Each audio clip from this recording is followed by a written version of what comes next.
Because it matters where you get your news. Get it first at abcnews.com. Dharamsala is nestled, as they say, in the foothills of the Himalayas in northern India. It's a very remote spot. It's about 6,000 feet up. It's on a ridge in the foothills, and behind Dharamsala there is an incredibly majestic views of the Himalayas, snow-capped peaks all around.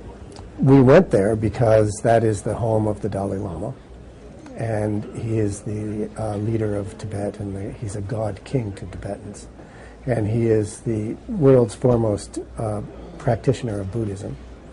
Everything I had ever read on the Dalai Lama spoke about what a charismatic individual he was, but I really think that no matter how much you read that, nothing prepares you for this man. I was allowed to be with the Dalai Lama as he got out of bed in the morning, he did his exercises, he meditated, and he ate his breakfast, and we watched the whole thing. It was fascinating watching this very holy man go through his daily rituals. There's a path around the Dalai Lama's residence, and when pilgrims go there, Tibetan pilgrims, they walk around the path and pray and chant and so on. And if you look up, there are literally thousands of prayer flags, and they believe that the little messages that are written on the flags are sent up into the heavens by the wind and across the mountains, and it's very spiritual. We are doing a project about heaven, and I thought that having the point of view of the Buddhist was very important. So I convinced Barbara to go, and she agreed. And so we launched this very large production over there. We had many cameras and a lot of people involved. Dharamsala definitely has a mystical vibe, especially when we were there. It coincided with Tibetan Uprising Day, which is when Buddhists from all over the world come and hear the Dalai Lama give his teachings. As a result, when we walked through the streets, we were the few people that weren't dressed in robes, so we really stood out. And I think it's mystical in the sense that you know everybody who's there has really come for spiritual enlightenment.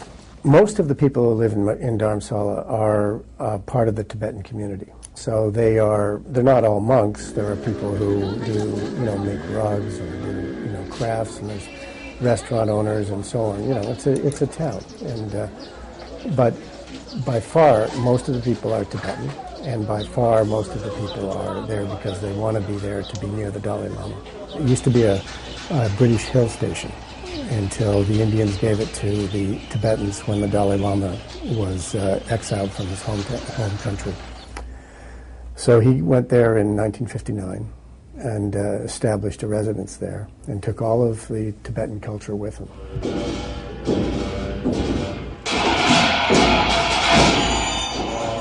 And since then, the Tibetans have come out of Tibet and gone through the mountains as he did when he escaped and arrived in Dharamsala and have come there they're drawn to the Dalai Lama because he's their leader and their god and so on.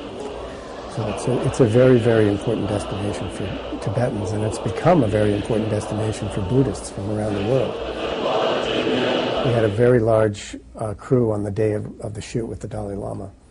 We shot with 5 cameras. One was outside the room looking in. Another camera was on a dolly. It was the dolly, going along, getting from a shot in front of him over to a profile shot. Another camera was looking at him over Barbara's shoulder, and another camera was looking at Barbara. And then there was another camera on the floor that was a big wide shot of the room. So we had all of that being recorded all the time. And we go from one to the other and back, and it just keeps it more alive and more interesting.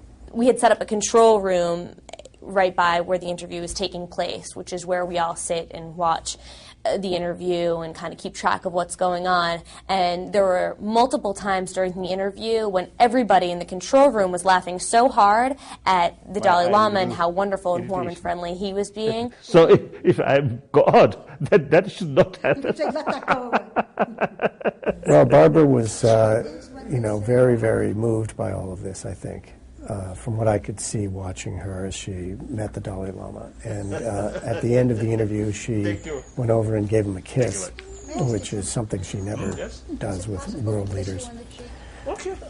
So I think she was really touched by him